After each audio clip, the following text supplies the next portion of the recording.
Okay, so when you think of a genius, what's the first image that pops into your head? Probably someone in a crisp white lab coat with a perfectly organized desk, right? Well, what if I told you that psychology actually points to something completely different? The real signs of high intelligence might look a whole lot less like a movie and a lot more, well, weird. Let's dive into the surprising habits that often give away a truly brilliant mind.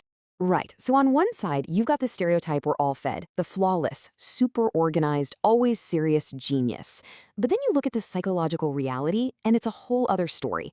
We're talking about a mind that actually thrives in chaos, that has a wicked sense of humor, and that genuinely enjoys being alone. It's a completely different picture, and today we're going to unpack exactly why. So first up, let's go inside the mind. Section 1 is all about exploring that brilliant inner world. We're going to look at the cognitive habits, the actual day-to-day mental processes that really set highly intelligent people apart from the crowd. And this brings us to 3 really fascinating traits: the messy desk, the habit of talking to yourself, and, you guessed it, the power of a wandering mind. Let's kick things off with the one that might just feel a little too familiar for some of us: the mess. That's right. That pile of papers over there, those books scattered all over the place, psychology actually suggests it might not be a sign of disorganization at all. In fact, it could be the complete opposite, a clear signal of a brain that's firing on all cylinders. There's actually a term for this: creative chaos. You see, studies have shown that a messy environment can literally break us out of rigid, conventional ways of thinking. It kind of frees up your mind to make new connections it might have totally missed in a super sterile space. So yeah, that mess, it could be the very thing fueling your next breakthrough idea. Okay, here's another habit that probably gets some pretty strange looks. Highly intelligent people often have a running monologue with themselves, out loud. But trust me, it is far from a sign that they're losing it. In reality, it's an incredibly powerful cognitive tool. When you voice your thoughts, it helps you organize them, it reinforces your memory, and it seriously boosts your focus by making abstract ideas feel more concrete. It's almost like having a built-in personal assistant for tackling complex problems. It's a form of high-level self-regulation, turning all that internal chaos into ordered, actionable thought. We've all been told our whole lives that daydreaming or letting your mind wander is a bad thing, right? That it's a sign of laziness or a total lack of focus. But what if? What if the exact opposite is true? See, a wandering mind isn't an empty mind. It's an incredibly busy one.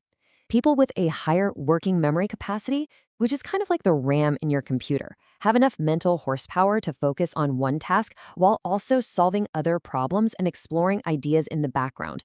It is elite-level mental multitasking, and it is a true hallmark of high intelligence.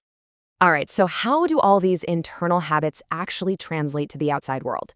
In Section 2, we're going to explore the social side of IQ, how these brilliant minds really show up in their daily lives, their interactions, and even their lifestyle choices. And this leads us to another set of really surprising traits: a dark sense of humor, a genuine love of solitude, and a tendency to be a total night owl. So first up, let's talk about what makes these people laugh. Have you ever told a joke that was maybe just a little too dark for the room? Well, you might actually be in some very good company. Research has found a really strong link between high intelligence and a deep appreciation for Black comedy. And here's the reason why. Getting a dark joke isn't simple. It forces your brain to process multiple layers of meaning, manage a certain emotional distance, and understand subtle nuances, all in a split second. This kind of complex cognitive workout is just plain easier for people with higher verbal and nonverbal intelligence.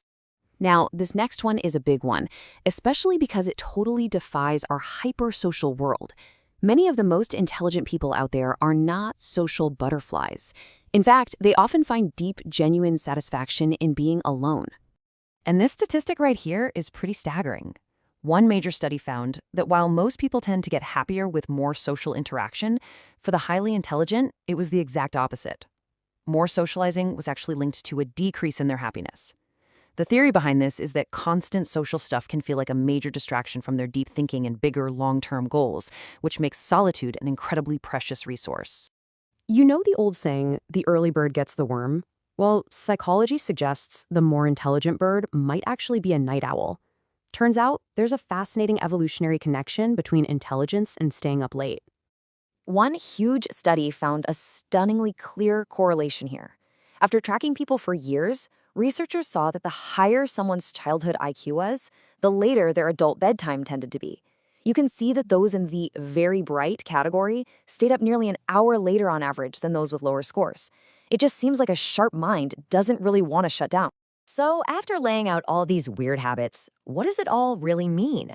In our final section, we're going to put it all together and rethink what intelligence even is, based on what these traits tell us about how a brilliant mind actually works. I just love this quote from F. Scott Fitzgerald because it absolutely gets to the heart of the matter. Intelligence isn't about being perfect or always following the rules. It's about being able to manage incredible complexity and paradox, like being both messy and brilliant, or focused and distracted, all at the same time. So, what's the big takeaway here? It's that real intelligence is messy, it's complex, and it rarely, if ever, fits into a neat little box. The things we might see as flaws, like a messy desk or talking to yourself, are often just the side effects of a brain that is constantly working in overdrive. The real lesson is to look past the stereotypes and start to recognize that brilliance comes in many, many surprising forms. And that really leaves us with one final thought. After going through all these counterintuitive signs, the messiness, the dark humor, the love of being alone, which of these unexpected habits do you maybe recognize in yourself or even in the people around you? It might just be time to start seeing them in a new, much brighter light.